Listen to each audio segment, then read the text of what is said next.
Hey, Curious Connerys. Dylan here. We just want to give you a heads up that the following program contains conversation relating to topics that may or may not include physical and sexual assault and self-harm and mistreatment of different cultures. We are in no way condoning these things. But given that Sean Connery has acted in films going back many years, they've tended to come up. To spin a phrase from Disney, many of these films include negative depictions and or mistreatment of people or cultures that were certainly wrong then and are definitely wrong now. But rather than not discuss this content, we'd like to acknowledge its harmful impact, learn from it, and create conversation for a richer future. Stay curious, folks. And now, on to our show. Connery Curious! Saga! The Last Crusade! You'll live twice! And the Anderson tapes! Murder on the Orient Express! You never know what the wheel's gonna spin next! Marty and a woman of straw! And a voodoo man in Africa! We are curious of the filmography of Sir Sean Connery. 2-second delay. Okay, cool. Interesting, okay. Yeah. All right. That's what you get for I'm in Japan and Dylan is in Switzerland. Switzerland. Switzerland. Not Switzerland. Switzerland. Oh yeah, it's They make switchers here. They make that's where the Switch was invented. It was in Switzerland. Yeah. Anyway. Anyways, Fucking pasta. fucking pasta. Dylan Titus. Mario Lima. Ladies and gentlemen, welcome to Connery Curious. That may have been the smoothest we've ever started off. That's and you What do you say we get down to... the nitty gritty. What do you say we get down to Connery Curious? The podcast in which we should let's do the intro one word at a time. The Podcast. in Which we go over list of movies that Sir Ian McKellen didn't star wars because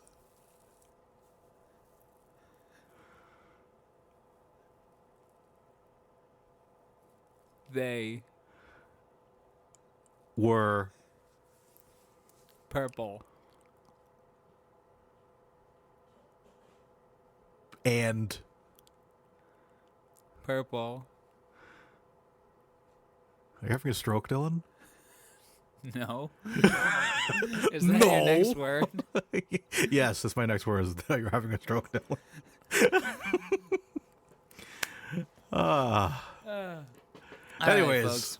Well, welcome to Connery Curious. The let's see if we can actually do that. The Podcast. The sir. The. We're doing one of them podcast radio shows. All right, the Podcast. where Dylan. and Mario. go Over. the Filmography. of Legendary. thespian Sir Sean. Penn. Damn I'm it, kidding. we were It's so Connery. close. I'm kidding. It's Sean Connery, of And course. we do that one film at a time.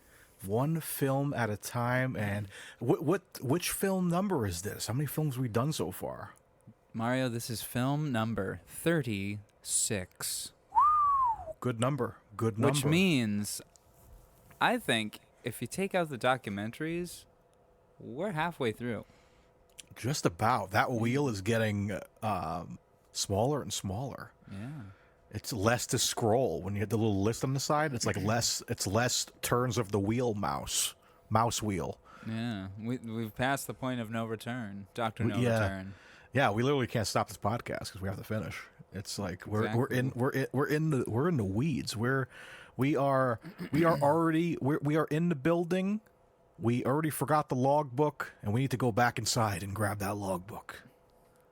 Ooh, are we doing a sketch here? Are we doing one of our patented, long-forgotten Connery Curious sketches? We should. We need to go back and get that logbook of all. That should be our next thing, where we need to sneak into a building to steal the logbook of all the movies we need to cover. Oh, okay. And what's and a couple of vials of jizz. Jizz, but it's not really jizz. It's apple juice. Oh yeah.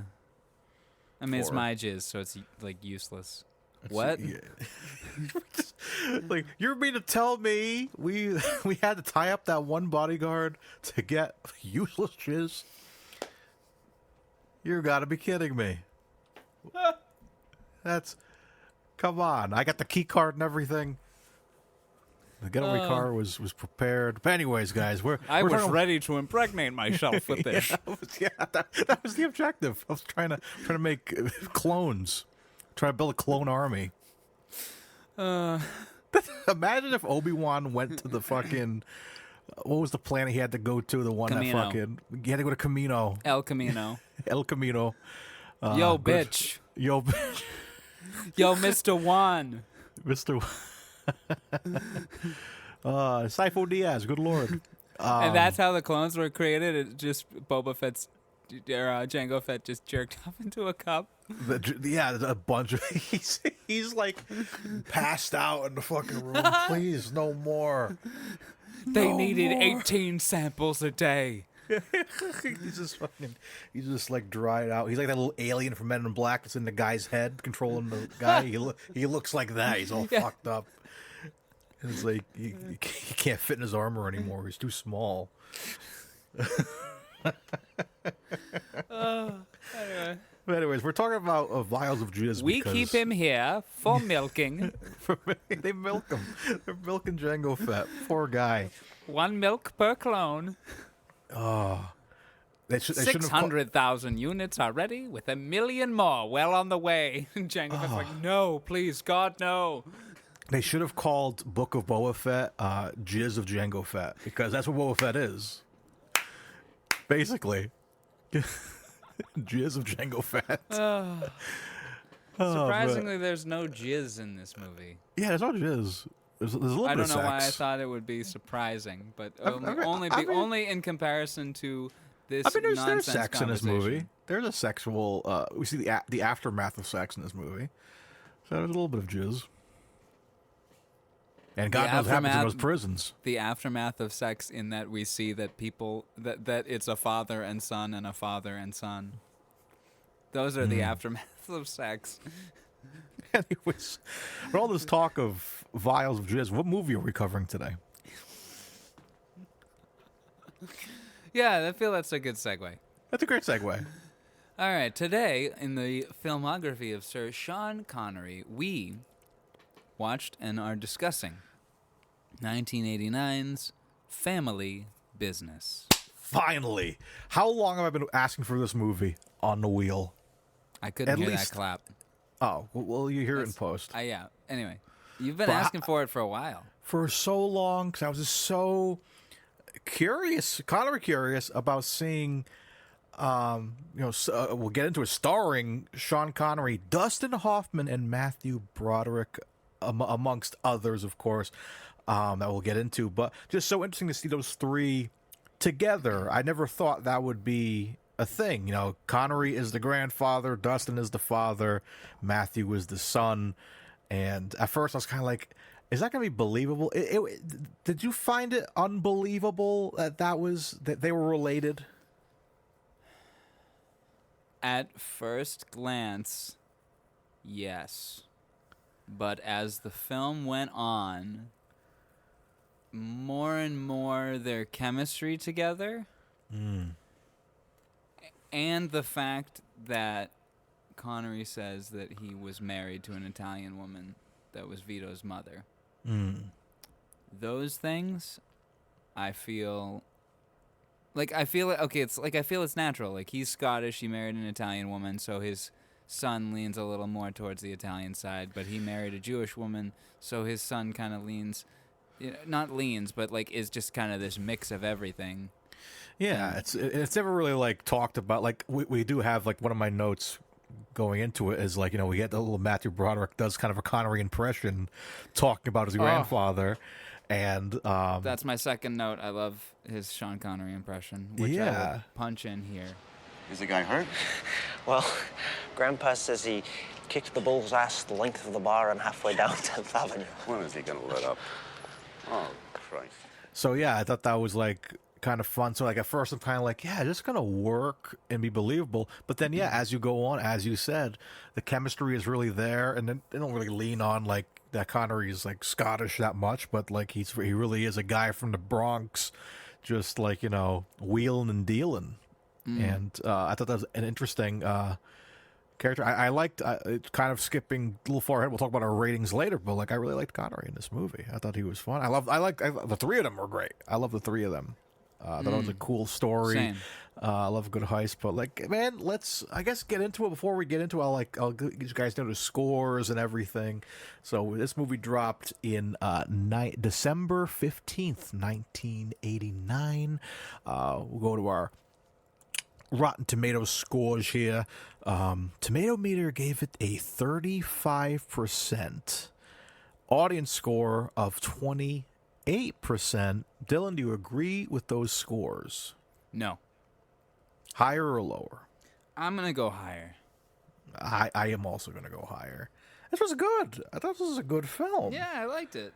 Like, I was looking through, cause I looked this up obviously before we started today, and I was just like, when I saw the low score, I'm like, what are people saying about this movie? So a couple of reviews here. We'll read them off really quick. The pleasure is watching Connery shine as a roguish criminal in a storyline that never gels. I feel like I disagree with that. Utterly forgettable, even with its great cast. Another person said a bit of a mess. And there's quite a few.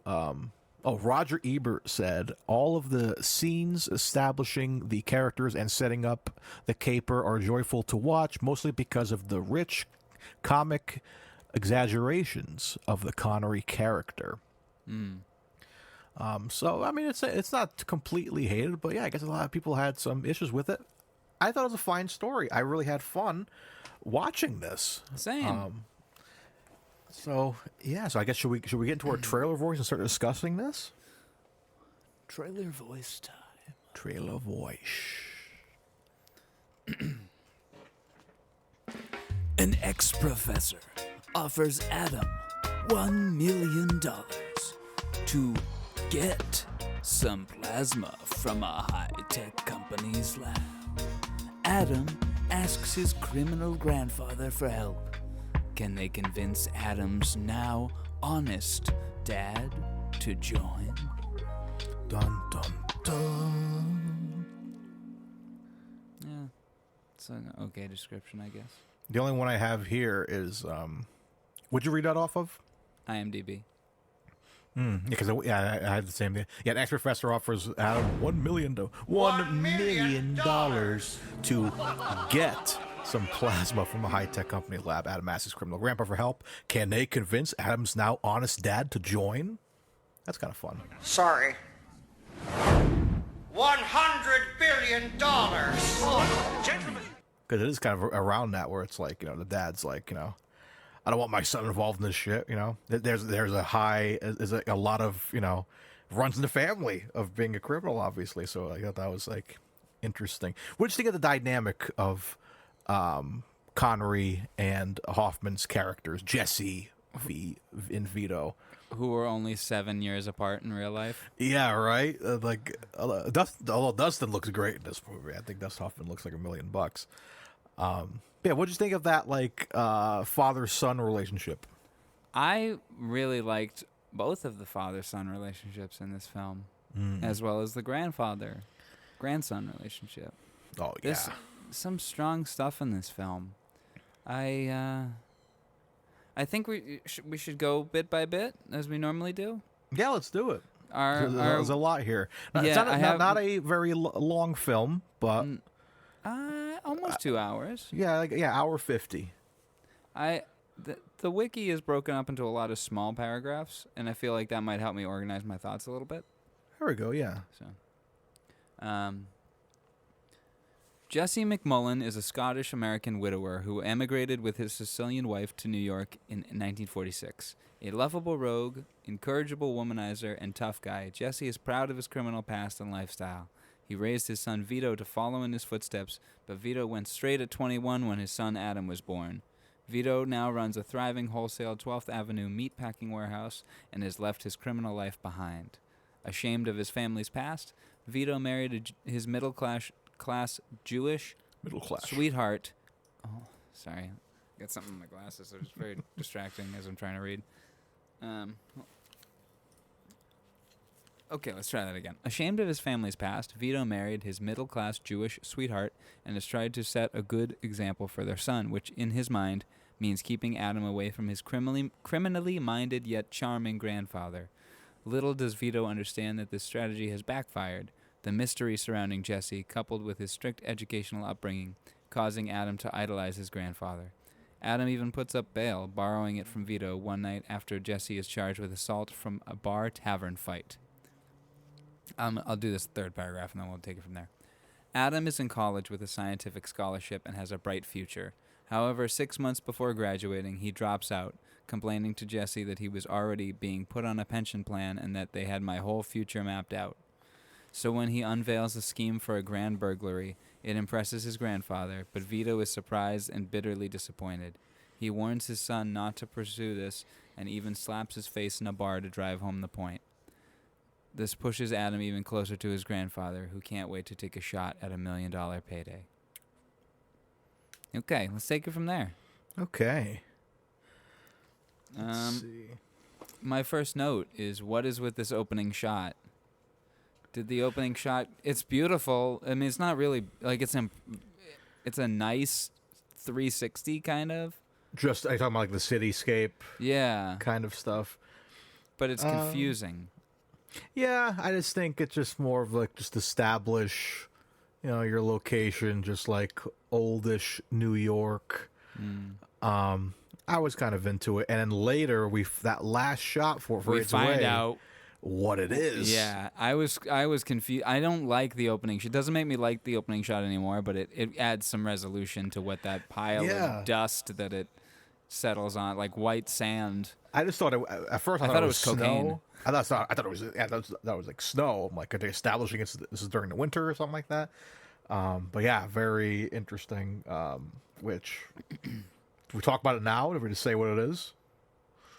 Yeah, let's go ahead. It's Connery's ashes. Yeah.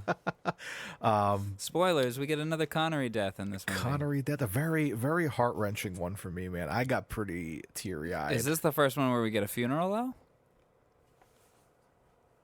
That if you count last film, You Only Live Twice, he has a funeral on That's on a true. boat. Look at that. So, Look at that. There's our our connections. Yeah. I feel like he had a funeral. I'm trying to think. How many movies has he died in? Good Man in Africa. Yeah. Let's go through our list of ones we've watched here. Trying to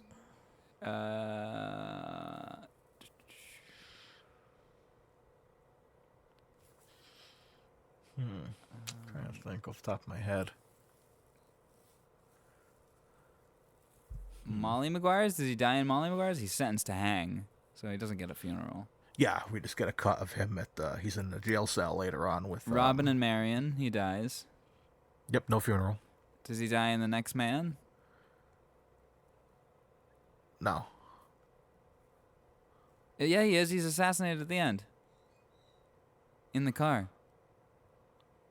Right. But yeah, but no funeral. Does he die in Outland? No. Right? No.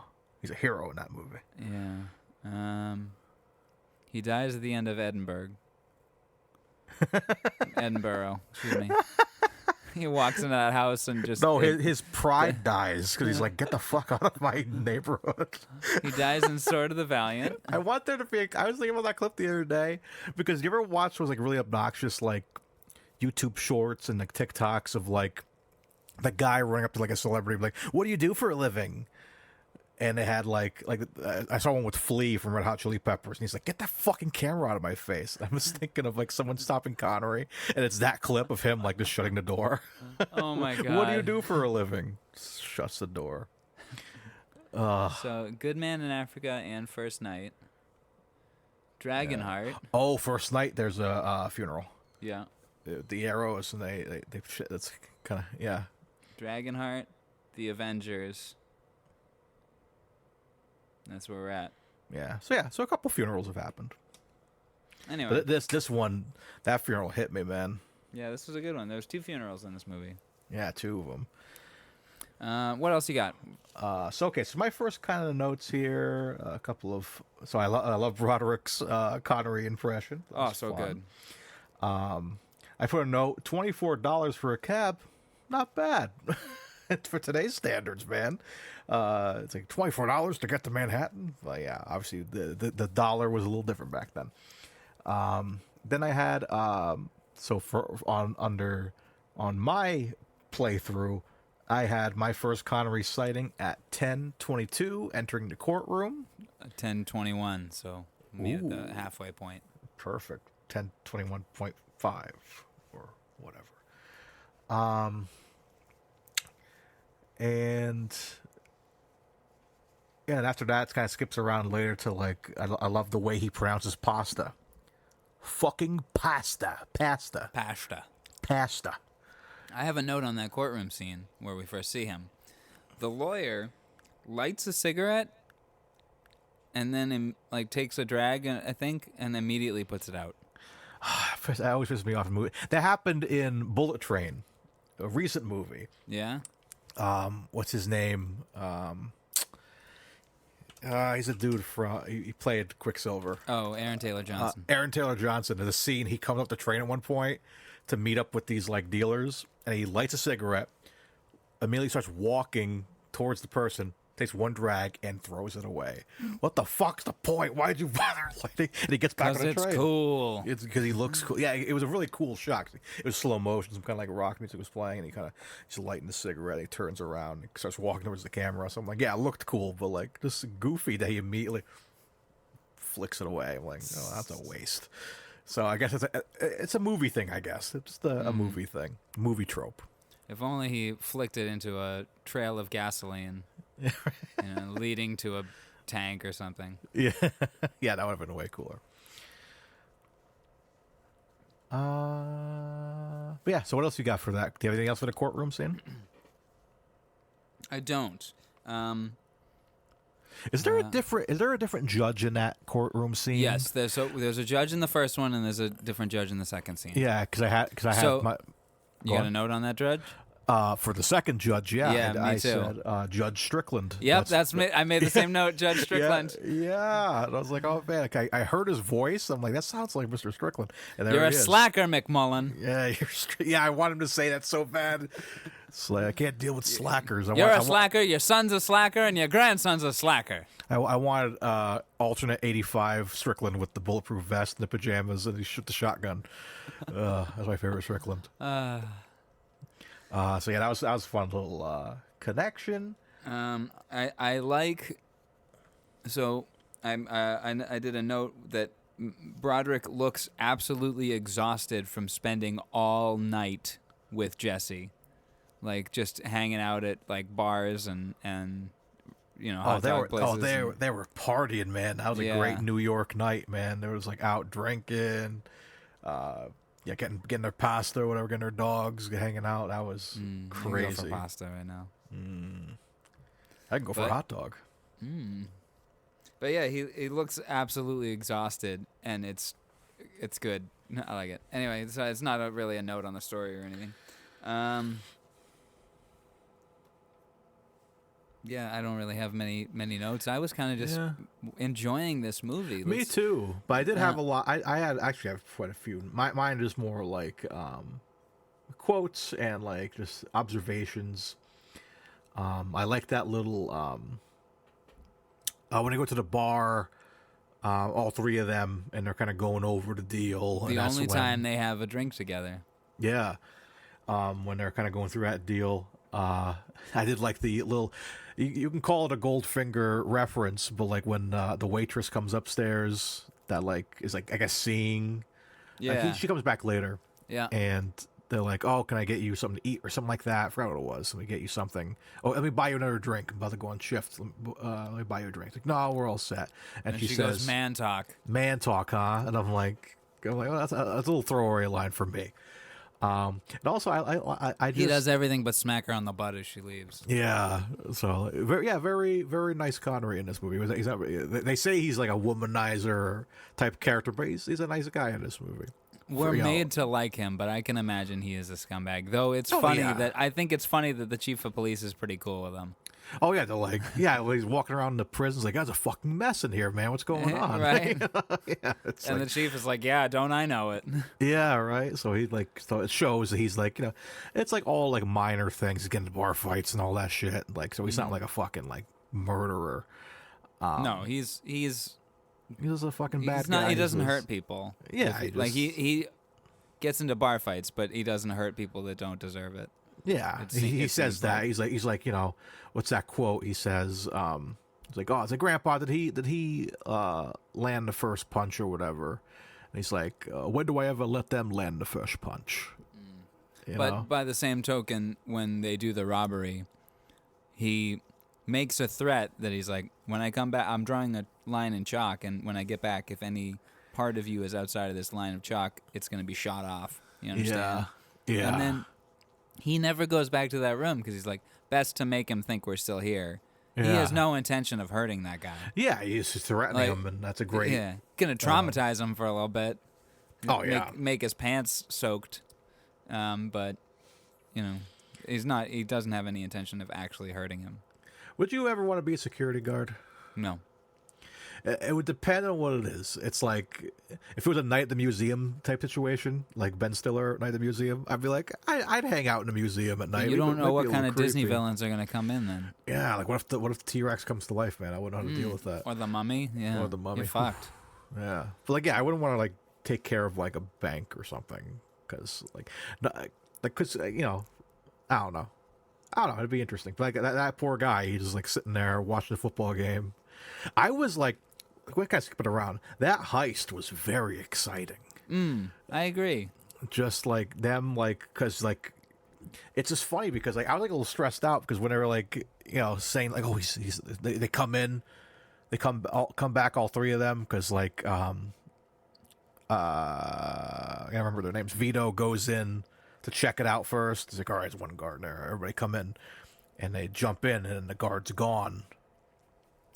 And they're like, he's finding the bathroom, and you see the bathroom keys hanging up behind them. So like, I'm like, he's gotta be somewhere else. So I was like immediately stressed out. But maybe he had another pair of keys. But then when he comes in and the music hits, legitimately surprising. Yeah, I was like, whoa! I was like, holy shit! Oh shit, he's right here. Oh my god. Yeah, and they take him out right away, and crazy. I have a couple of notes about that. We'll jump around for fun. So yeah, the heist was super exciting. I love them trying to put the masks on each other. Yes, I love that scene. The gloves and the mask. Yeah, like, he didn't bring any gloves. He's like just that like 6-second pause where Dustin Hoffman is just looking at him in disappointment and disbelief. Like, just a dad you didn't thing. think to fucking bring gloves.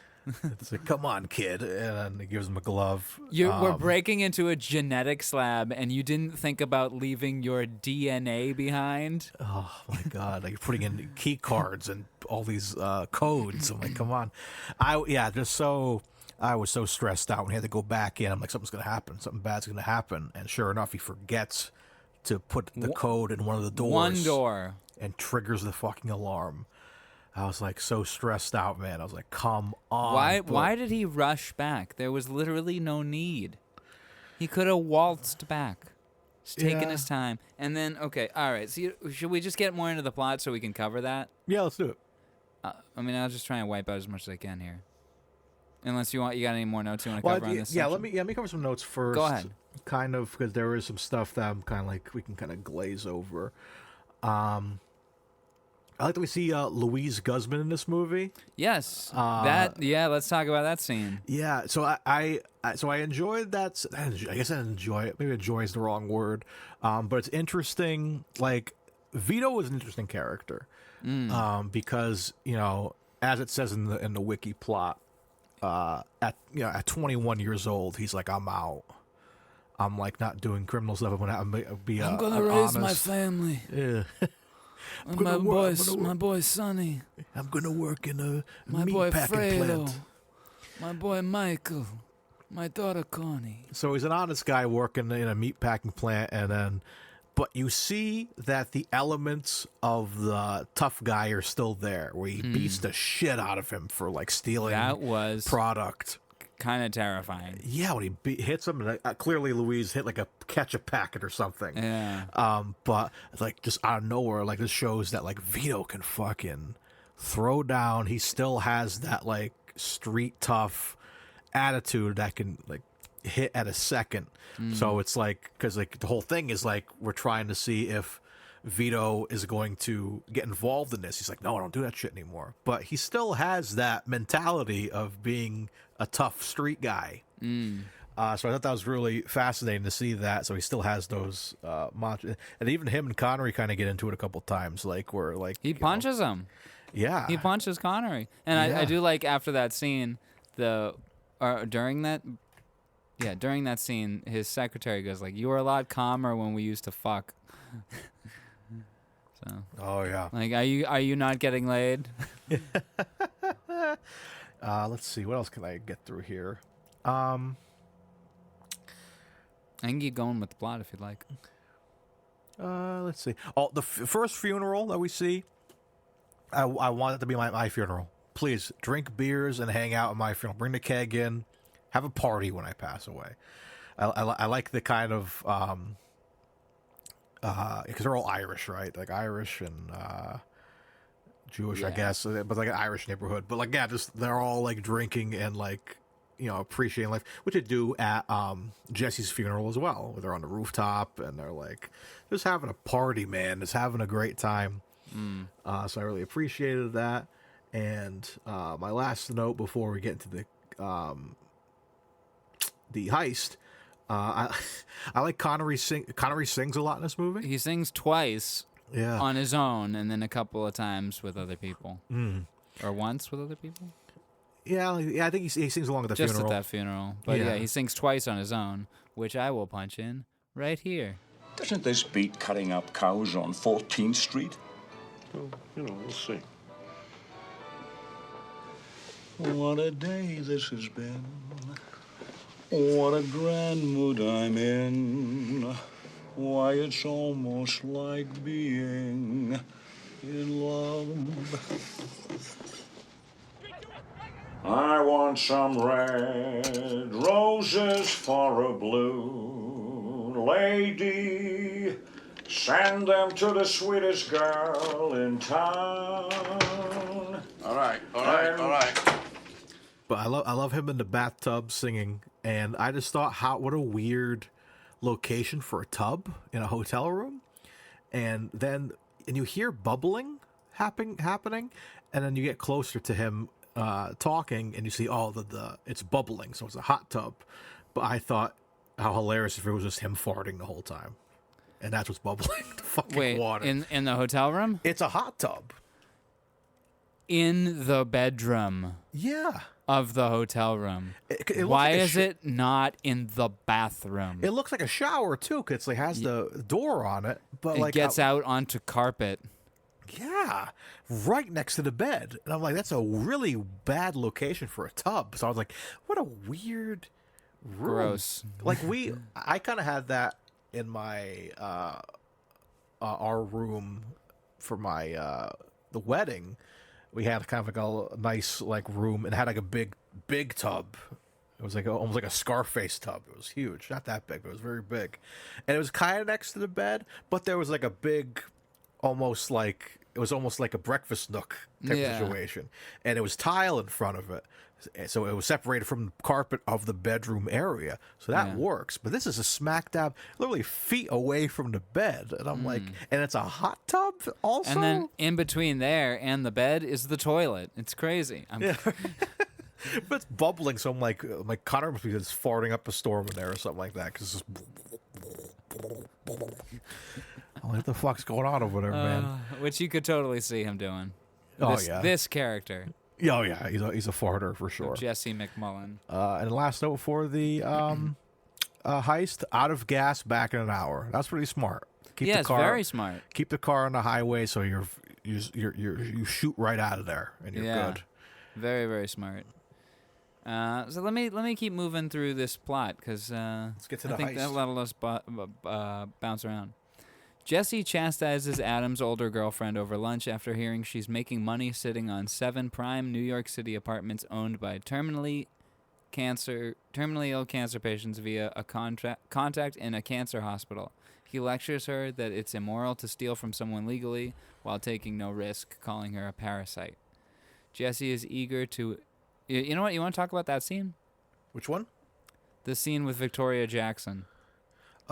Yeah. Actually, I didn't write it down, but I gotta say, man, like people like Victoria Jackson, even Matthew Broderick at the time, how I would love to be in their shoes. Like you guys are acting across Sean Connery, just like a legend. I wonder what that's like for them. You know, because Victoria Jackson, all I know her from mostly is like UHF. Yeah, yep. And SNL. SNL, stuff like that. So it's like, how cool you get to have a scene with Sean Connery. Like, that must be the coolest shit ever. And she was on the Weird Al show. Oh, makes sense, yeah.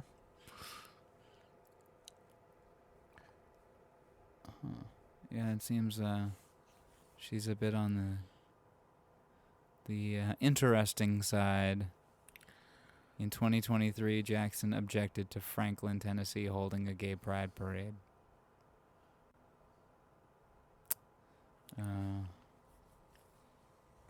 Oh, boy.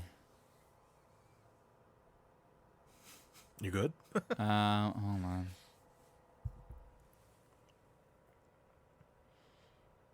Oh, boy. She's like supporting, and she's anti-abortion. She's like, rape babies are a good thing. Oh boy. She believed Obama to be a communist, an Islamic jihadist, member of the Muslim Brotherhood, and that Obama's support for legal abortion and same-sex marriage showed he was not a Christian. She criticized Glee for showing a kiss between 2 male actors, citing the Bible. When accused of homophobia, Jackson countered that the label was merely a cute liberal buzzword and suggested that Glee should be replaced with a show promoting celibacy. Oh, boy. Alrighty. But anyways. Well. Family business. Well. I have not seen much of her SNL stuff. I just remember her from remember that I Love the 80s and I Love the 90s stuff? Like those shows on VH1. Yeah. I just remember seeing her from there, and I remember her from the Weird Al stuff. So anyway, not the biggest actress in the world, but interesting to see someone like that. You know, depressing. Sorry, continue. We can cut that out.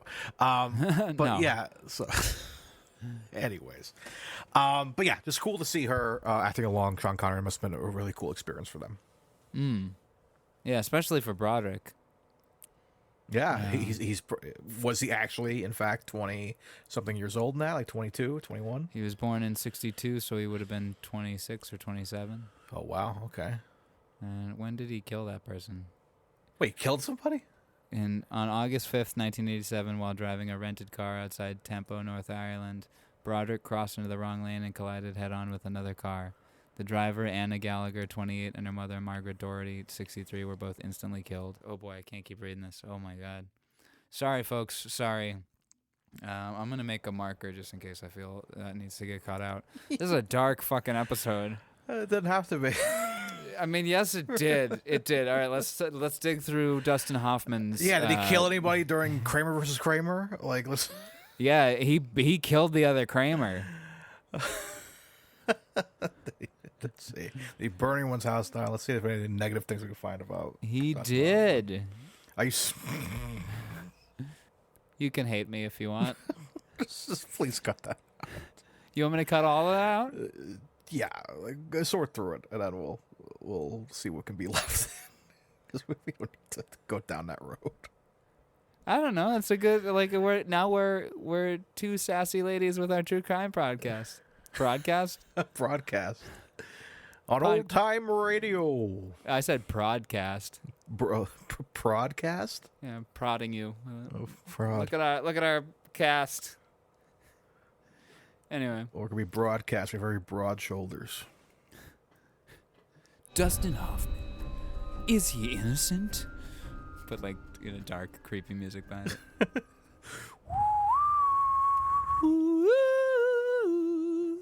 Anyway. Okay, where were we? Yeah, what did you think of that scene about the Victoria Jackson scene with her? Like, do you think? I don't know. What do you think of it? I thought it was interesting that Connery is lecturing her how one kind of criminality is okay, but the other is not. Yeah, that was interesting. Because again, it's like he's not Connery's not a vicious criminal and stuff, but it's interesting to see him like kind of defend and like talk about. It was interesting. It was very interesting. It was a scene. Do you think that scene was necessary? No, it could have been cut out, but I think it gives a little more depth to the characters themselves because, like Connery takes a stance on it. Hoffman is kind of he's like, all right, well, does anyone want more meat? Like he just kind of ignores it, and then, I feel like Broderick is kind of unsure how to react. Like whose side should he take? Like he respects his grandfather's opinion so much, and you can tell like he wants to kind of defend his girlfriend, but you can see like the family priority takes priority to him. Excuse me. So. Okay. Anyway. Okay, let's keep going. Jesse is eager to re-enlist his reformed son Vito into the planned heist, calling the scheme the sweetest deal of my life. The more he hears, the more tempted Vito is to give up the safe but dull life he has carved out for himself and return to the wild days of his youth robbing with Jesse. So the three generations of McMullins embark on one final great criminal adventure, the caper, with Vito begrudgingly saying yes on the premise that he is there to watch out for Adam along the way. The plan is to steal valuable scientific research from a lab. It backfires horribly when, having seemingly pulled off the heist successfully, Adam forgets to take a logbook that is a vital prerequisite to being paid the $1 million. Excuse me. Adam dashes back into the building to retrieve it, but in his haste he sets off an alarm on his way out. Vito and Jesse can only watch helplessly from afar as Adam is captured by police. At the last minute, Adam manages to throw the logbook over the fence, which is retrieved by Jesse and Vito in the getaway car. Heartbreaking. Well, that's funny because the next sentence is Vito is heartbroken. So am I. Yeah, man, just like, it's like you're so close. The second they said, oh, we forgot the logbook, I'm like, no, something's going to happen. Something terrible is going to happen. And again, like you said, like, why not just like take your time and not rush? Because you could tell he's going to fumble because as soon as he gets to the top of those stairs in the stairwell and he puts the key card and he pulls the door and he forgets without the code, yeah. He forgets to put the code. I'm like, he's not focusing right now. He's going to mess up one of these doors and he's going to trigger the alarm or something. Yeah. Sure enough, someone should have gone with him. Yeah, I'm like, yeah. Well, that was the thing. Yeah, freaking Vito wanted to go with him, but Jesse's like, no, we got to stay in the car and be ready to go. And like, no, you should have somebody with him, and then, it's like greater numbers, man. Like, come on. But yeah, that was such a heartbreaking thing. But I'm like, I feel like could have made it to the car. Like, I know it probably would have been like a little That's one of my notes. WTF, Broderick could have made it. Yeah, just get in the car. He makes it 80% of the way there, and then is like, nope, I'm going to run back. He's close enough. What? I didn't realize how close he tossed. So close. He tossed the book, and it landed right next to the sidewalk where they had to drive forward and grab it. I'm like, if you were that close, folks at home, pick up a notebook and throw it. See how far it actually goes. Once that thing flaps open, it pretty much falls to the ground. You're going to throw that thing about 20 feet, maybe. Precisely. So he could have made it. Absolutely could have made it, but like, the cops are like a mile and a half away. I do not understand it. Like, they probably would have, like, I think he was thinking in the moment, let me lay down for him, and at least my dad and grandpa will get out of it, because then if he got in the car, cops probably would have saw them driving off and busted all three of them. So maybe he was thinking, like, yeah, because he throws it and goes back the other way into the parking lot. I'm like, bro. He is already out of the parking lot, so, yeah. That was super frustrating for me. Very frustrating. And then I'm going to share my screen because I took a screenshot of the sweatiest face. Hold on. Why can I not share it now? Here we go. Okay. The sweatiest, weirdest face. Yeah. It's like Weird Al Yankovic. So sweaty.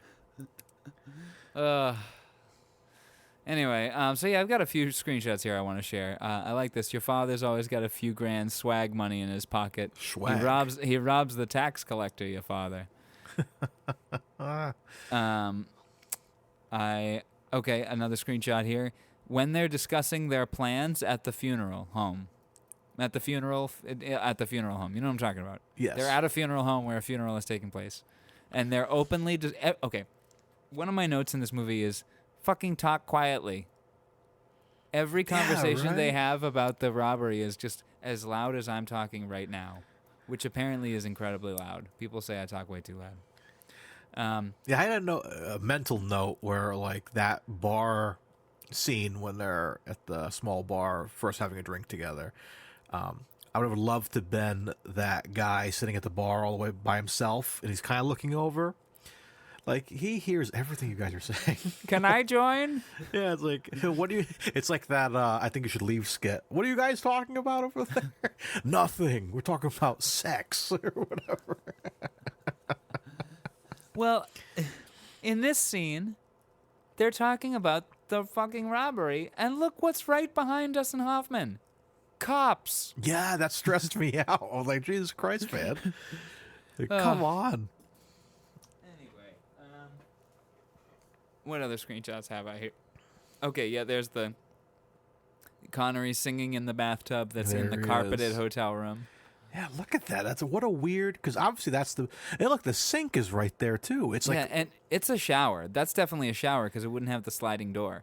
Yeah, but it has bubbles in it. You hear the bubbles the whole time, which is super weird. And do you have a shot of him close up on the tub? No, I don't. Yeah, later on, go back and watch it, and because you hear the bubbles at first. I watched this with headphones. I was at my computer watching it, and I'm like, do I hear bubbles? And then you close up, and he's like bubbles in there, farting up a storm. Not Connery.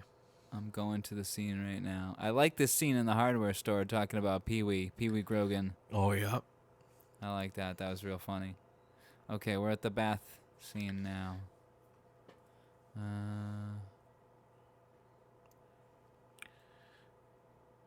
Oh yeah, huh? It is bubbling. Bubbles. You think he's naked in that scene? Maybe. All right. I like to think he is. So I like this shot. I really like this shot, and I also like just no isotopes. That's written in tape. That's really cool. I had a mental note about this. This reminds me of the Spider-Man game This looks like, like I feel like, or like the Amazing Spider-Man 2. I feel like the Doc Ock's fucking like arm should be in that thing next to like Vulture's wings. I think the Sinister Six are in this. All their equipment is in here.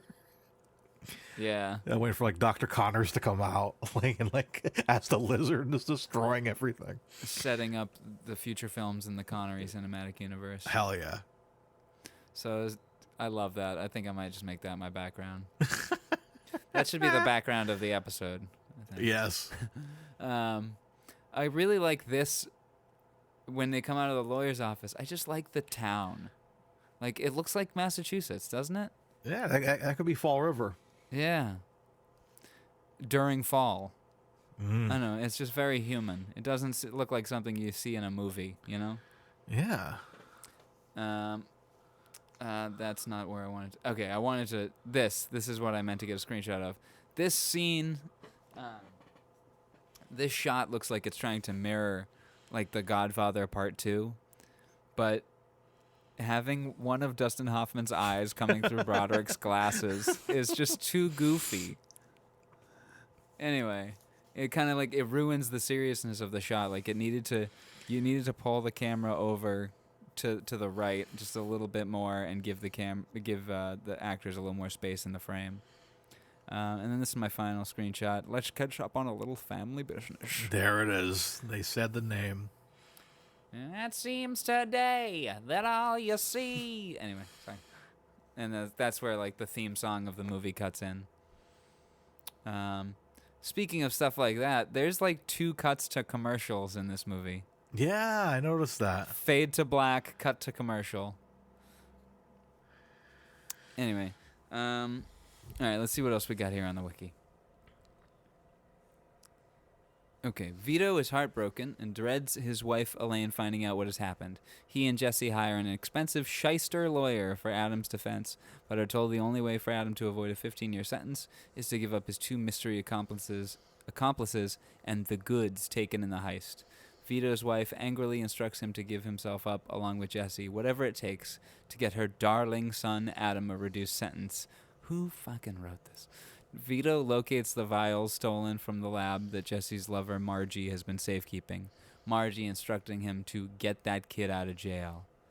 Discovering that the scientific research they stole had been faked by the company to buy 6 more months of research time, Jesse tracks down Adam's former professor, Jimmy Chu, who had double-crossed Adam by selling him on the robbery idea, and makes Chu pay him. A crestfallen Vito, meanwhile, gives in to his wife's suggestion that he give himself and Jesse up. He turns over the stolen goods, whereupon Jesse is taken into custody. Okay, so I have a note on that.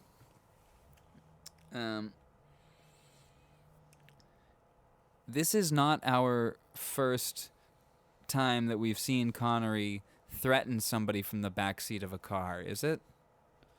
I think we had it in Rising Sun, like where he pops up from the backseat of a car and attacks someone.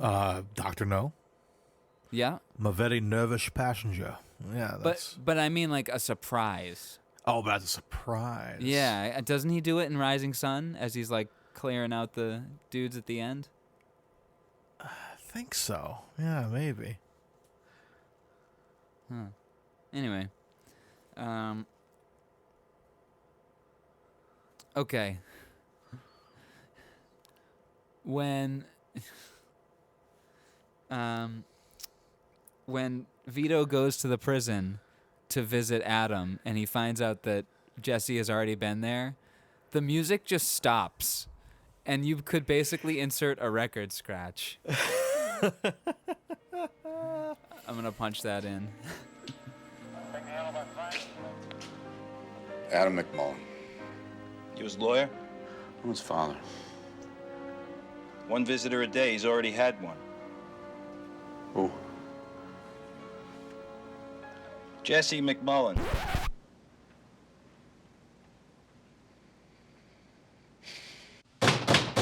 Jesse! Jesse! Yeah, Jesse, Mr. if you're in there, open the fucking door! Yes, science. Speaking of music, real quick before we get I think my last kind of note before in the heist, that the music when he goes back in there, Oh, that's tense. it's tense, but there's kind of like a happy kind of score in there too. It's almost Yes. like very reminiscent of like, you know, I don't know, like just like maybe a Bond movie or something like that, but it's like It's a little too upbeat when it should be more tense. But then it gets tense on the way out. Yeah. but I think I want to talk about that when we talk about our score for sure. Score for sure. Score. But yeah, Bars. During that scene, it's like it starts off with a tense motif in a minor key, but then it goes to a major. It's relative major, and you feel like, okay, we're gonna get out of this. But then it goes back to the minor, and it feels like you're not gonna get out of it. That's one of the few moments of music I really liked in this movie. So. Can I throw in a little chime of music right now while I take a Connor pee? Sure. Excellent. We'll be right back. Fade to black. I'll be right back.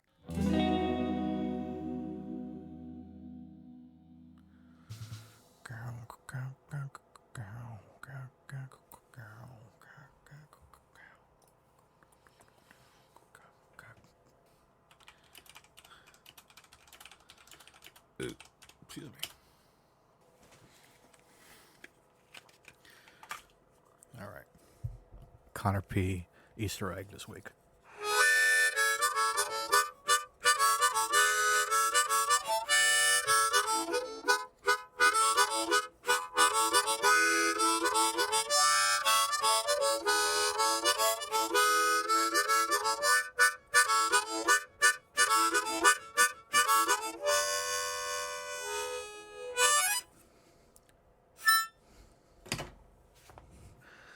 See what he does with that.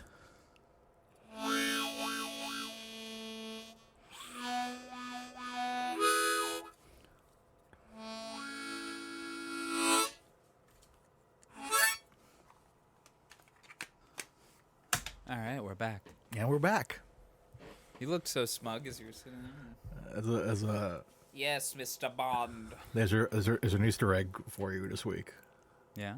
Yeah. What's my Easter egg? I'm not gonna tell you. Oh. I love my new minivan. Yeah, dude. Minivan is. Let's talk about that for a minute. You have a minivan now. I have a minivan now. You're a minivan guy. I never thought you'd be a Folks. minivan guy. You used to be a PT Cruiser guy. Now you're a minivan guy. And then I had a Sentra. And the that Sentra, died yeah. on me. And, Yeah, yeah, I was not anticipating being a minivan guy either. I'm not having kids, and I made a video about it. and now you're a song and a music video about it. And now you're driving. I mean, minivans are great. I mean, like, Yeah. because I used to drive a pickup truck. Like, my first car was a Ford Ranger, and being a gigging musician, it was a little scary to have your equipment in the. You think in the bed of the truck, it's a great place to put your equipment, but it's kind of scary. Yeah, I had unless a cover. You have the cover. Yeah, I ended up getting a cover for it. So I'm driving. You know me. I had my giant Marshall and my guitars and my pedal board. So I'm like, that's gonna slide around and shit. But I ended up getting a RAV4, which is great. So you've seen it. It's like big enough where it's like it's not too clunky. It's like a good sized car, and you can fit a lot of shit in it.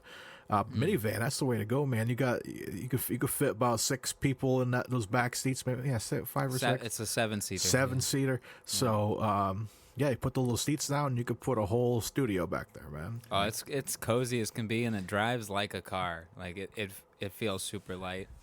Yeah. I went to the dealership and I tried this 2004 Nissan Altima with 80,000 miles, and I'm like, okay, this is nice. The brakes were a little rough.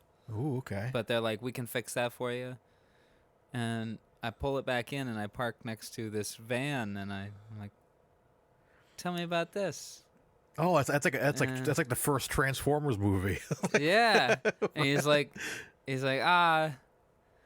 2003. I'm like, how many miles? 80,000. I'm like, how much you want for it? 3,500. I'm like, all right, give me the keys. Ooh. I'm driving it. And as soon as I sat in it, I'm like, ooh, yep, maybe your van's an Autobot. Coming back with this. And it turns out the store doesn't keep titles on hand. So, like, if you buy the car, you come get it the next day. Okay. This was the only title that they had on hand that day. Whoa. Fate. Fate. So. And let the audience know what's the nickname you gave your van. Van Hollen. Beautiful. Beautiful. You should install like one of those musical horns, and it's just like David Lee Roth going, "Ah, ow!" That's the horn. Just the acapella running with the devil. Running with the devil, yeah. Yeah. Oh my lord. Oh, that'll get people out of the way. So good. Yeah, big congrats to Dylan Titus on a new vehicle. Let's go, baby. Oh, thank you, sir. Thank you, sir. I had help with it for sure, but hell yeah. I want to thank everyone that's been giving me rides and helping my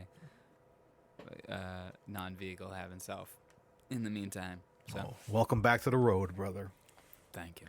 Thank you for the rides that you've given me. Of course. So, all right, shall we get back into family business? Let's get back to business. Business. Vanly business. Vanly business. Okay.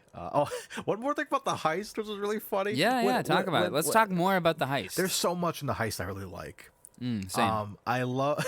There's a little like when they get the stuff and they're all running down the hallway like kids, and you hear Connor go, "Hee!" Yes. Yeah, they're all so happy. You hear Connor go, "Hee!" and the scene that reconnects father and son later in the movie is Broderick going, "When was the last time you what was the happiest you've been since you were a kid?" And Hoffman goes, "That heist." Yeah. The caper. Oh man. So good, man. Yeah, I liked it. But yeah, just super exciting. The heist was so good. The music was great. Just like the humor of them, getting the masks on and everything. And adjusting each other so that everyone can see. Just like a father-son thing. Like, I think he said something like that. He said, "That's why I hate putting on your snowsuit." Yeah, it's the same thing. He's trying to adjust his shit. But yeah, super fun. And I was stressed out too, along with the Broderick going back in and running out. I was like stressed out too because he wasn't wearing his mask. So I was like, yeah, why did they go like most of the back end of the heist with their masks up? Yeah, they took the masks off. As long as you can see, who gives a fuck? Yeah, because I was fully expecting for that guard to break out, and like it turns out he called the cops. Like that's what I was waiting for. I'm like, there's got to be a reason for that. Like that guard is gonna come back, but the only time he comes back is when Broderick goes back. He's like, "Hey, are you okay?" And he lies to them. He says, "Oh, wouldn't it be about a half hour?" So he remembered to like make sure. What his grandfather said was like, make sure he thinks that we're still here. He doesn't need to know when we're leaving. And says, "Okay, all right, we're gonna be here for like about a half hour more, okay?" He's like, "Okay." Yeah. And then he immediately leaves.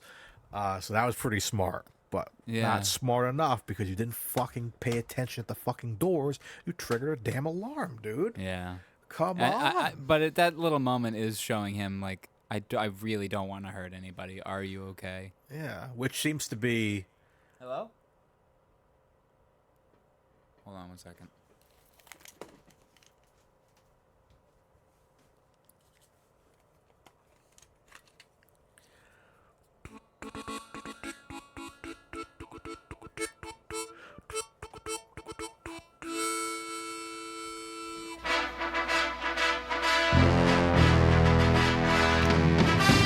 Sorry. Everything okay? Mia is just running up the walls. Just being a shithead. Yeah. Oh my god. Cats are the worst sometimes, man. Like, side story. She runs up the fucking door frames and just jumps as high as she can, grabs on and hangs, and then drops down. So, sorry, side story? Oh, yeah. So I watch my friend, it's one of Alicia's friends, the little puppy Pomeranian. She's adorable. Her name is Zoe. And so I like watch her and like she... hang out for like an hour. I put her down for like a nap in her kennel and stuff. And like I go early in the morning, so I'll like put on like Star Wars Rebels and like relax and like kind of fall asleep. And one day I was taking a nap in the morning and I hear like it sounds like two grown men running like upstairs. And I was like, what the fuck was that? And I kind of wake up and was like, what the fuck was that? Like, I'm ready to like do something. Turns out it was like her two cats, like full grown cats, just fucking they hate each other. And they're like just and just fucking fighting and shit. But they're like God. they got big stupid paws and there's like they sound like people walking upstairs. Scared the shit out of me. Anyways. Oh, cats. Yeah, fuck. I love Mia, but fuck cats, man. I love I think Mia, Mia. too. I think She's Mia's the great. only cat I like because I can't. I don't. She's hypoallergenic. She is a hypoallergenic So cat. like, I love smushing her. She's just small. She's the best. She's the best cat. She's a great cat. I mean, she's got her behavioral issues for sure, like any cat. But which is very cute. yeah. And Nicole is very allergic to cats as well, and it works out. Yeah, so like right, Yeah, that's it's hypoallergenic. that's the way to go, brother. A Nebelung, that is the name for her breed, is a Nebelung. Ooh. So Okay. we'll post a picture of her on Connery Curious Instagram. Of course. She has her own Instagram, doesn't she? Yeah, she does. Mia the Marvelous Cat. Yeah, she's very marvelous. Yes. Yeah. But Shall I yes. continue with the wiki? Yeah. How much do we have? We could finish it 1, off 2, probably. 3, 4, 5. We got 5 bits, but like 2 paragraphs. You know what I Yeah, mean? clean it off because the rest of my notes are kind of sporadic. Same. In court, a Judge Strickland finds all 3 McMullins to be at fault, but after generously placing both Vito and Adam on probation, he throws the book at Jesse, giving him a 15-year sentence, tantamount at his age to a sentence of life imprisonment or a death sentence. Adam visits Jesse devotedly in jail, while banning Vito from his life. Vito's explanations that he did what he did for Adam's own good fall on deaf ears. Adam calls him a piece of garbage and lambasts him for having ratted out your own father. Adam confidently says he's out from under Vito, and Jesse replies, "But can you get out from under me now?" I'm really not having. It's not comfortable sitting on you. Can you get out from under me? Also, in the wiki description here, they couldn't even bother to put that in quotes. It's just a one long run-on sentence. Anyway. Jesse dies in prison, but not before telling Adam that he spent all the money Jimmy Choo paid him to keep quiet, and he didn't share any with him because he might be going to prison and thought he had a little vigorish coming to him. Vigorish? Hold on. Vigorish, an excessive rate of interest on a loan, typically one from an illegal moneylender. The percentage deducted from a gambler's winning by the organizers of a game. Okay. Upon hearing Jesse is dying, Vito frantically attempts to see Jesse one last time, but he is minutes late to say a last goodbye as Jesse died earlier that day. That was so sad. Yeah. As the body is being carted away, Vito makes an attempt sprinting despairingly down a long corridor to try and intercept the body on its way to the morgue. He falls short by seconds as the electronic doors close, and Vito breaks down in tears at his lost opportunity to say goodbye. Vito and Adam eventually make their peace months later. Vito agrees with Adam that the most fun they have had as a family was the caper. Together they give Jesse a grand send-off, scattering his ashes from the roof of Vito's childhood Hell's Kitchen home as Danny Boy plays. And that's it. Oh, man. Do you know who played Jimmy Choo? Jimmy Choo. B.D. Wong. Really? Yeah. Oh, let me go back. A young B.D. Wong. It was his second film. No way. It was his first real role. His first film was Karate Kid 2, Boy on Street. Boy on Street. No way. Yeah. Good for him. Anyway. Yeah, because he was in. What was he in? I know him as from Mulan. I know he's in Mulan. He's he's the main scientist in Jurassic Park. That's what it is. Yeah. And he's isn't he in, forgive me if I'm wrong, isn't he the scientist in Spider-Man 2? It's like we have a complete reaction or whatever. It's not him? No. Forgive me. I thought it was No, him. you're good. You're good. I picture him all the time in the lab coat, so it's definitely in Jurassic Park. But I was like, I thought it was him in that as well. But yeah, excellent. Forgive me, I'm just going through Sidney Lumet's. Well, while you go through that, Sorry. I'll just read through my notes. Yeah, that I do have it. left because they're all kind of sporadic. The Hoffman and Connery fight in like the kind of waiting room in that office after he gets the son gets arrested is very intense, where they kind of raise a fist to him and shit, and then yeah, that was kind of like that was pretty intense. Them together, I think they work great together. So the dynamic between all three of them really brought back flashes of my relationship with my father. Really? Yeah. And the relationship between Connery and Hoffman as father and son in relation to Broderick as the grandson very much reminds me of my father and his twin brother. I've said this before. My father and his twin brother are very, very, very similar humans, but incredibly different people. Like my grandfather, my uncle. Did I say grand? You know what I'm trying to say. My father has a twin brother. So my uncle has a comfortable living. My father did not have a comfortable living. They pursued much different paths in life, and when Connery says your father, he robs the tax collector. Like those are things that they would say about each other, kind of.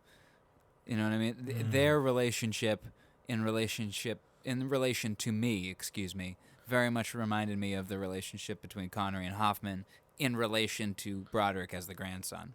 This brought a lot of vibes of my father out. Well, that's what we're seeing in a lot of these movies. Connery's bringing my dad out of the shadows. Yeah, right. Yeah, I had some kind of flashes to like some of my grandfather too in there, just kind of like ball busting, but like, yeah, just like what a great like I think the aspect of Adam really looking up to his grandfather, and him not that my grandfather was not a bad guy at all. He was perfect, but like I really looked up to my grandpa. I saw him all the time, and like same. It was just like he was just so cool and so nice because that's what grandparents are. They like to like fucking sneaky an extra snack or whatever. Drop a 20 in your hand as you're leaving. Yeah, just always like always doing something to help you out, and like I thought Jesse's a cool grandpa. Yeah, he's been through shit, but he's like a fucking cool guy, man. He's just really cool, and he respects Adam in a way that Vito has not. Like I want to like the picture of Connery in black and white in the Family Business IMDb. That's one like print and frame. Share your screen. I can't because you're hosting. Oh, I have to enable that? I think so. Multiple participants can share. There it is. But yeah, this one. I want to frame this. It's my grandpa. Yeah. It's like what a cool picture of him, with the fedora and the hat. And, he's under the fedora. The Michael Jackson podcast. Look at that. That's a nice little. Like Paw Patrol, the mighty movie toy garbage truck. Only $17.88. That's a steal. Yeah, let's add it to your cart. Thank you. Click on it. I'm not clicking. I don't need that shit in my life. But yeah, we're gonna get into the rating soon. But a little spoiler alert. I really like Connery in this movie a lot. Yeah, he's very good in it. What else do I have for notes? Okay, stop messing up her food. When Vito is searching for the vials in the fridge. Oh yeah, just like he's just messing up her food using one spatula just to stir up everything. He's like mustard, milk, pickles, all of it. Yeah. Just dumping it out. I would have been pissed off, dude. The fact that you busted the chain on my door. And then you're hit me in the face. Yeah. Awkwardly kissed me on that same spot you hit me. Make her feel better. Dustin Hoffman's kisses heal. One little funny. It's like Indiana Jones. Yeah. And Karen Allen. Oh man. I put a little bit into my notes here. Do it. I like when he's talking to it's I'm forgetting his name. Adam and Jesse are talking. Adam's behind bars. It's when he's visiting him in prison. And I like the interaction of like, you're a McMullen when he has a plan of like, just use the money to bail me out. Yeah. And we'll each get like $300,000. He's like, oh yes, you're the McMullen, But in my head, when he asks Jesse, he's like, do you still have the plastids? And he goes, yes, on ice. And the logbooks, I want him to say, yes, also on ice. And he pulls the books out, and they're just They're soaking frozen. wet. Yeah. It's a solid ice. And The water has made all the ink. It's just each page is just blue. Either that or it's frozen, and he drops it, and it breaks and Shatters. pieces. We have to put the book back together now. God damn it. And thus a new scientific formula was discovered. Yeah. Let me go through the last notes I have, and then we can finish off your notes here. Judge Strickland, we already covered that. Yeah. My first and only scene that I want to cut with another movie, when he's in the prisoner van. I want to cut that with Dark Knight when Bruce Wayne's in the Lamborghini and he cuts in front of traffic. Like it looked like the same like street because it was like I wonder if they shot that in Chicago because like it's not. I mean, there are. I guess it's New York too. They have those subways above ground there, the bridges there. But yeah, it looked just like that. So I want to cut the Lambo driving by. I love that scene when he beats the fuck out of the guy messing with him in the van, and then when the cop opens the door, what's going on in there? Everyone goes, he fell. So that's one of my notes is he fell hard. Oh yeah, I really liked that part. So good, beats the shit out of him, dude. I'm like, oh man, I thought that was the coolest shit ever. Let's see. And my last note. My real last note was the first and last shot were the ashes, which we talked about at the beginning of the show.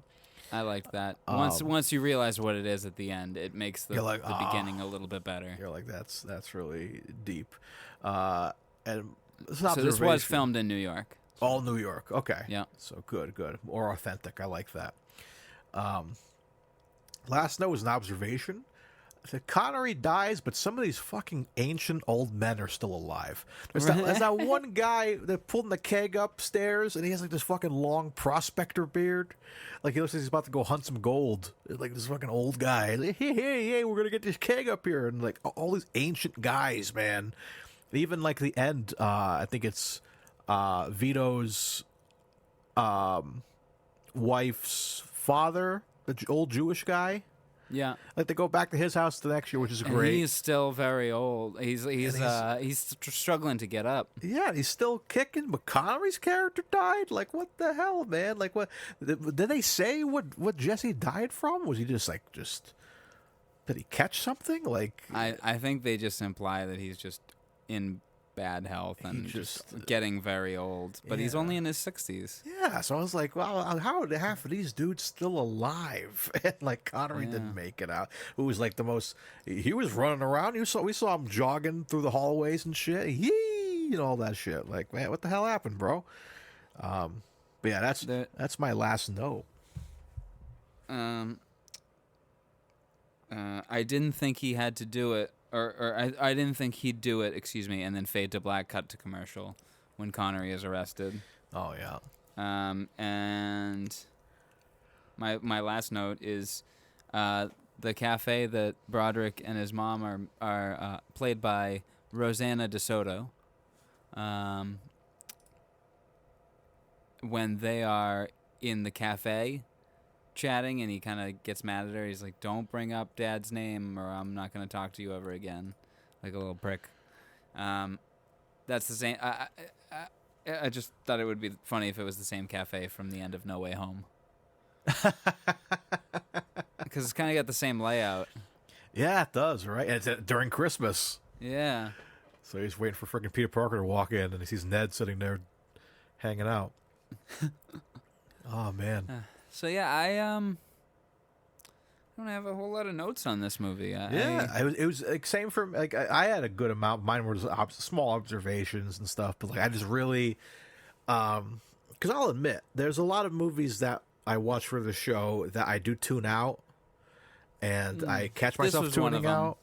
I didn't tune out, man. I really was captivated by this. I was really interested to see where the story was going to go, and I enjoyed the characters, and I really like this movie. I had a feeling about this movie for so long, where I was like, man, I want to see what this is about. You know, how long was I asking for this movie? Because I was so curious about the dynamic of Connery, Hoffman, and Broderick. Man, I'm like, how is this going to work? Are they going to work together? And they work together swimmingly. I thought they were fantastic. Yeah, I tuned out a couple of times during this movie, but not anything major. But it didn't take away from my enjoyment of the movie. And I don't think I tuned out during any parts that were legitimately interesting.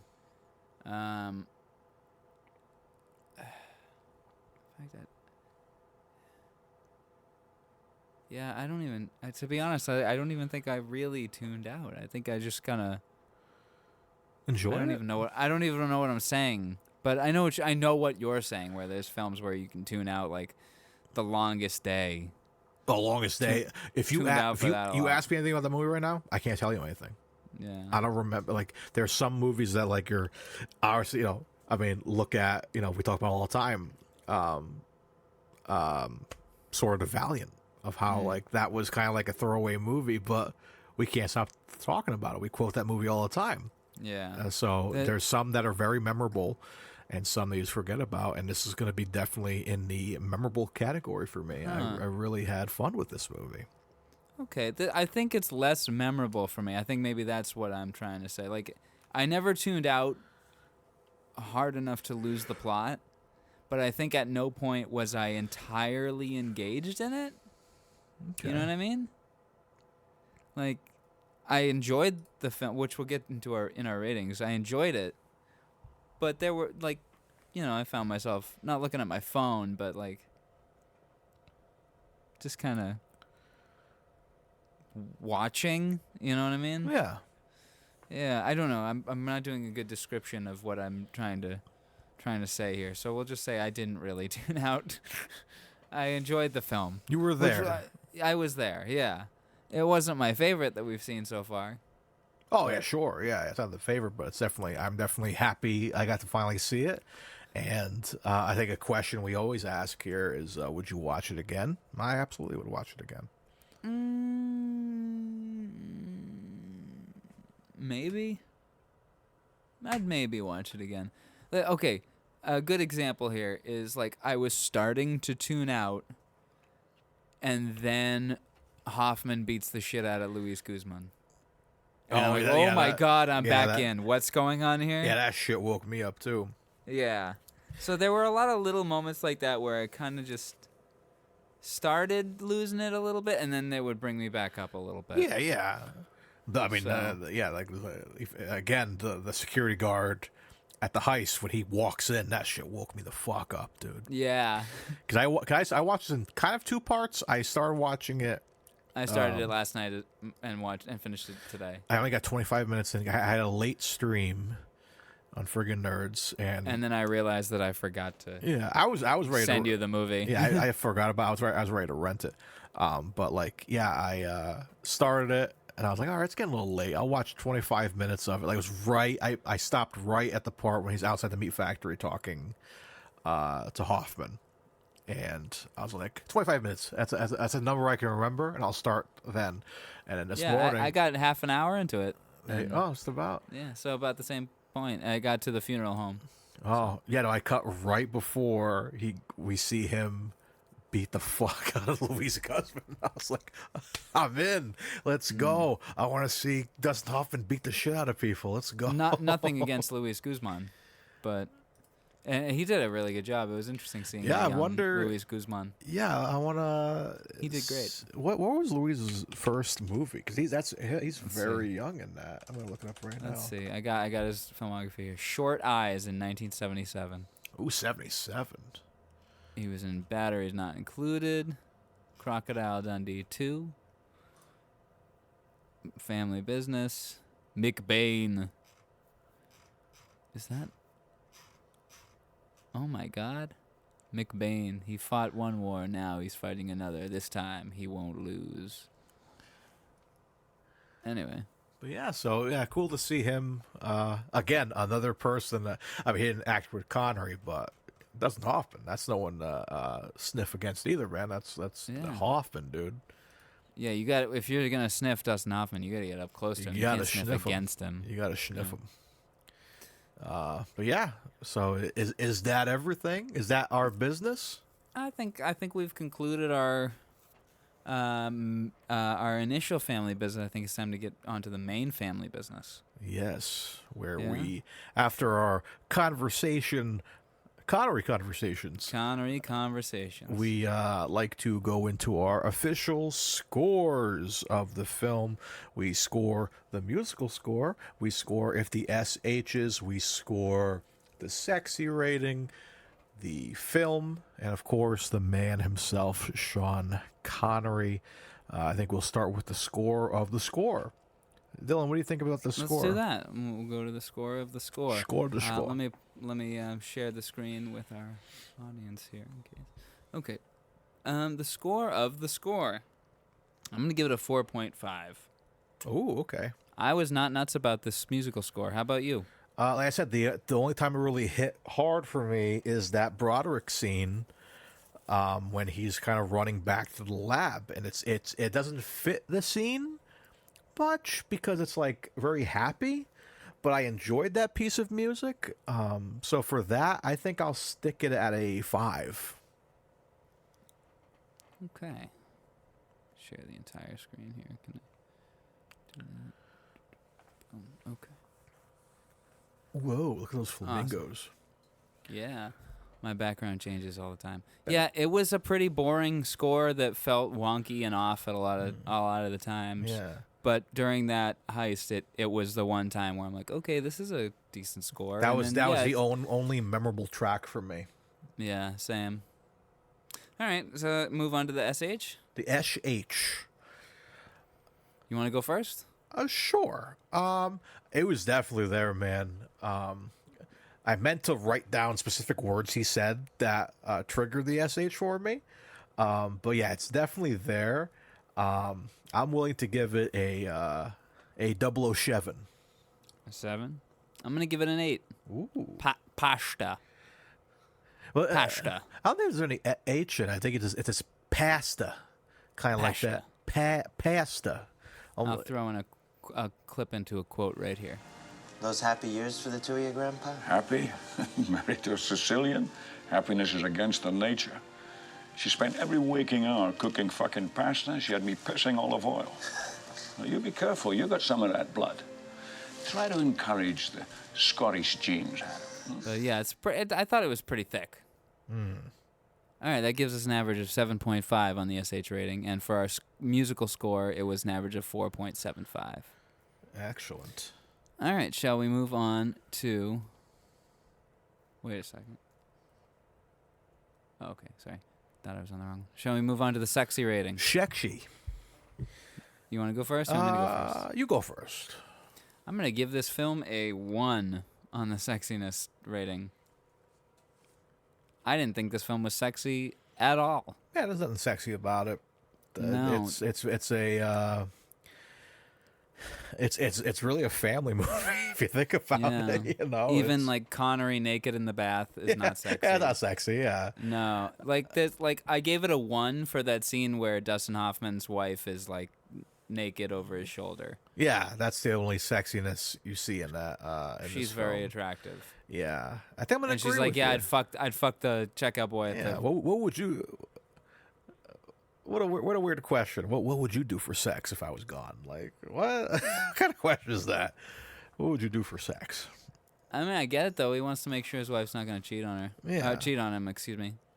Even though he's banging his secretary. Mm. So yeah, I give it a 1. Not super sexy. I'm gonna agree with you. I'm gonna agree with you. 1? Yeah. All right, an average of 1. All righty. Film or Sean rating first? Film. Always film. Film. Okay, what are you giving it? I really like this movie, man. Like I was, like I was always kind of like, again, I was excited to see it. Something drew me to this film. Maybe it's the poster. I just saw the poster and just seeing these three actors together is very interesting. But a lot of films we've covered, I'm like, so cool to see Sean Connery working with these people. So I thoroughly enjoyed it. So my personal score for this movie, I'm going to give it an 8. Hell yeah. I'm going to give it a 7.5. Ooh.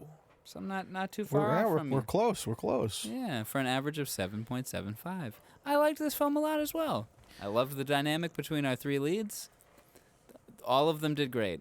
I loved the heist. I loved a lot of the scenes between them all. Some of the scenes didn't work. Having Danny Boy in the film twice was a little much. I thought it hit. I appreciate it. It hit harder in the second funeral. I agree. Because I agree. it reminds me of that's kind of a stupid comparison. But do you remember Elf? Yeah. And at the end, when they're like, the whole plot is like they're trying to get Christmas spirit back, and that's why the sleigh can't fly and shit. And when they're all singing at the end, like, you better watch out, Santa Claus is coming to town and shit, and James Caan is just not into it, but he finally hits and he sings along with everybody, and like, that's emotional. And it reminded me of that, where like, when he's like, you know the words to this song and shit, like, oh yeah, I heard it once before, and then he joins in and sings the end. It's emotional, man. You better watch out. You bet. No, that's not the song. Not that one. But yeah, so I thought it hit hard, so I appreciated it in that very scene. Though they should have been singing Jesse Boy, because the first funeral was for a Danny. Yeah, right. Jesse Boy. Yeah, I what did I not like to like take the film from a 10 to a 7.5? Hey, Alicia. Hey. What you got there? Chinese dinner here, yes. Delicious. Around time. No, you can have the duck sauce. Yeah, there's not much like I didn't like. I think it was just, you got a Sidney Lumet film in Family Business, but then you compare it to these other Sidney Lumet films that we've seen in The Hill and Murder on the Orient Express, and it just doesn't hold up. Like, it's not that it's bad, it's just much less style and grace.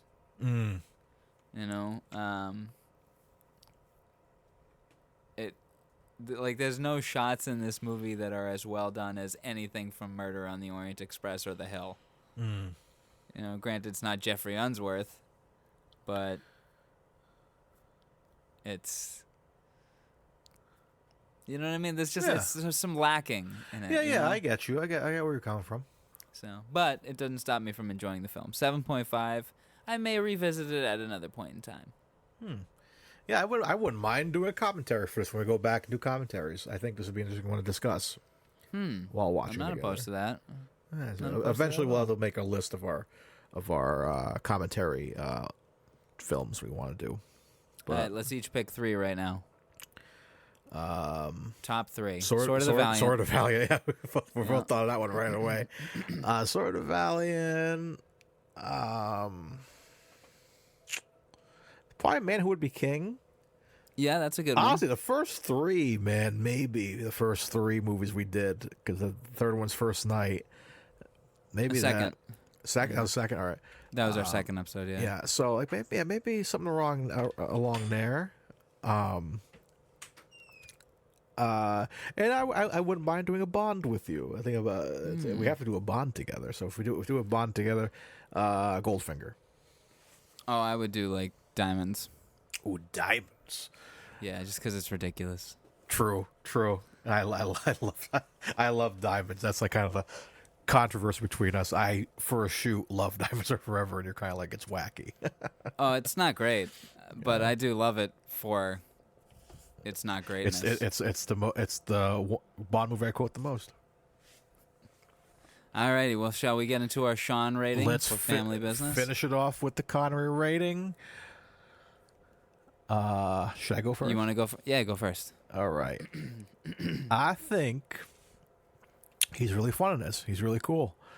Yeah, it's like nothing. Like I think you said, like they kind of want to paint you to like not like him, but he's really likable. He's just like a lovable little scamp. You know, he's like a that less that you don't like him, but so that you as the viewer understand that Vito doesn't like him, but Adam does, and there's these charming personality aspects to him that are they're irresponsible, but they're charming. Yeah. You know? Like, yeah, he's an asshole that beats people up at bars, but he's charming about it. Yeah. Yeah, so I think for that, I think he's great. I'm going to give him an 8.5. 8.5. Wow. I'm surprised for that, my friend. Do you know why? Are you going to go where I think you're going to go? What do you think? Because you rarely give out... we've given out 10s, of course, but... I'm going with a 9.5. 9.5. Okay. I thought he was excellent in this film. All right. He was great as Grandpa. He's a cool grandpa. I wish he was my He grandpa. is a good grandpa, and I really enjoyed his acting in this film. He was charming. He was snappy. He was funny. He was very funny.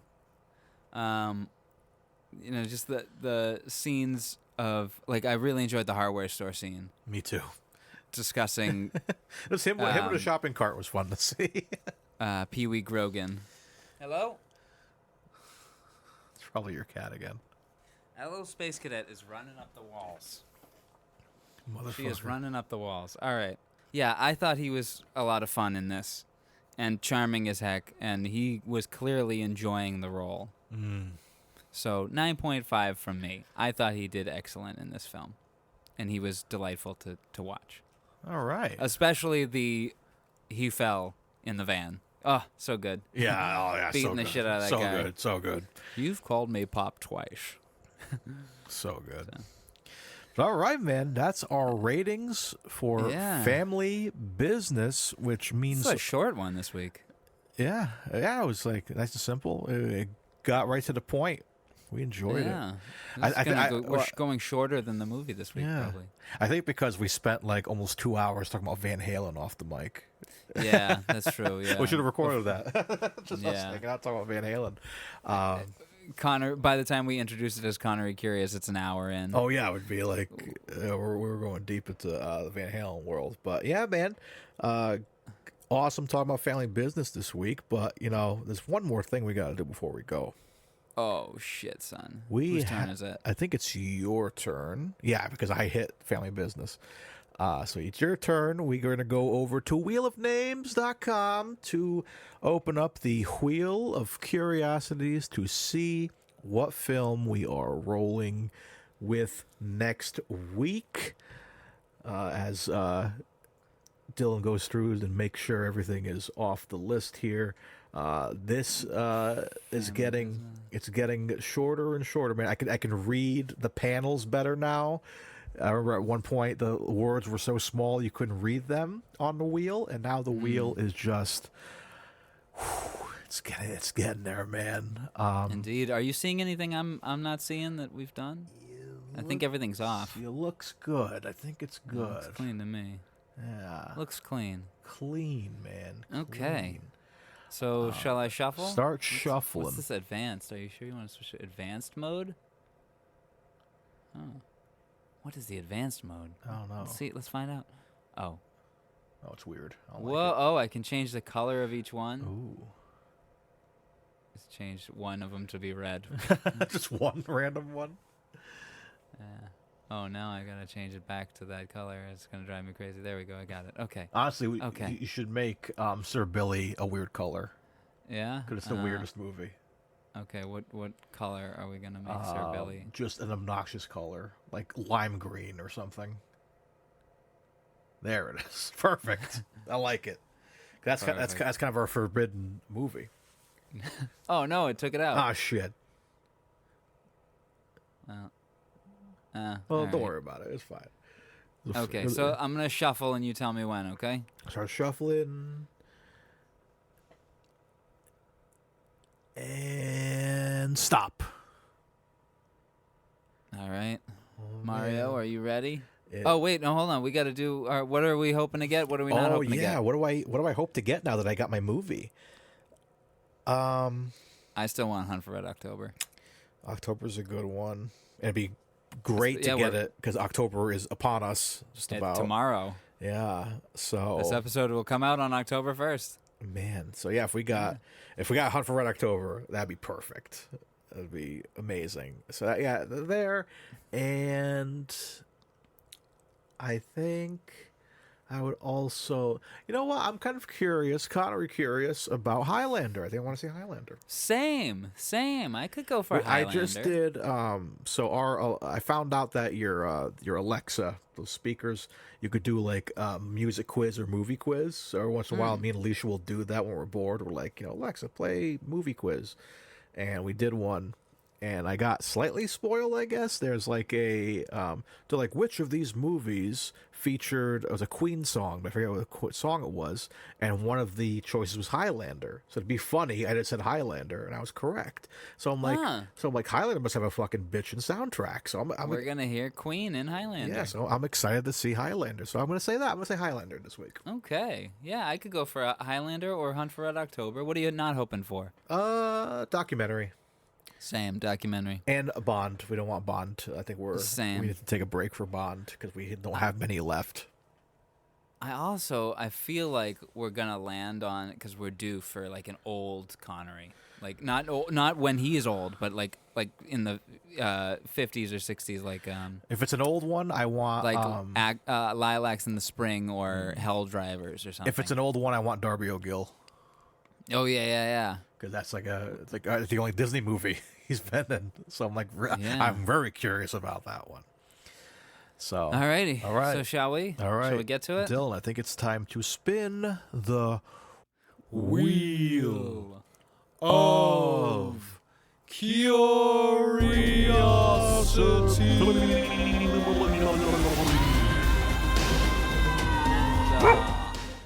Ooh. Finding Forrester. Okay, so we have an old Connery.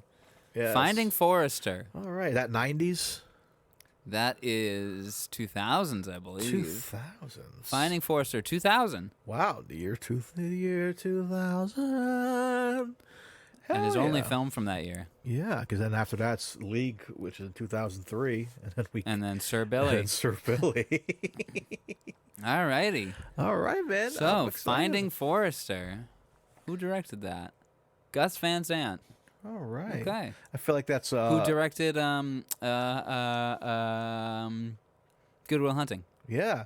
So I feel like Finding Forrester, I've never seen it. I feel like it's a respected movie. So we'll find out the scores from Rotten Tomatoes next week when we cover this film.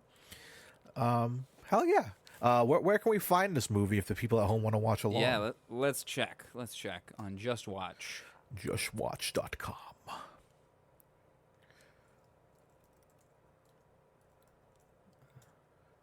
Let's see. You can watch it over DirecTV. DirecTV. You can rent it on your Apple TV, your Amazon, your Google Play, your YouTube, Vudu, and whatnot for a slim $3.99. All your usuals. And of course, buy it for $13. And of course, we always suggest checking your local library if you haven't already. Exactly. Support your local library. Hell yeah, man. I'm excited for this. This is going to be fun. Finding Forrester. Sean Connery will return. And as well as us. Until then, I've been Mario Lima. And I've been Dylan Titus. And as always, folks, stay curious. Connery Curious. You've been listening to Connery Curious, a Titus Compositions and Friggin' Nerds Media podcast. Follow us on social media for updates, memes, and clips. Find us on Twitter at CuriousPod007 and on Instagram at Connery Curious. You can also visit Titus Compositions at Titus Compositions to hear other podcasts and original music, watch music videos, or even pick up a great vinyl record. For more discussion and content about your favorite films, comics, games, and a network for all things nerdy, visit Friggin' Nerds Media on Twitter at Friggin' Nerds. You can rate, review, and share the podcast in-app, which helps us grow the show and reach the other curious Connerys out there. Thanks for spending time with us, and have a great day, but also, remember, stay curious. Well, the apartment would just revert back to the original building owner. What's the difference? Who turns the profit? The difference is you're mucking around in other people's misery. When you rob someone legally, without risk, without sticking your neck out, that's immoral. When you find this fucking parasite. Parasite? Parasite!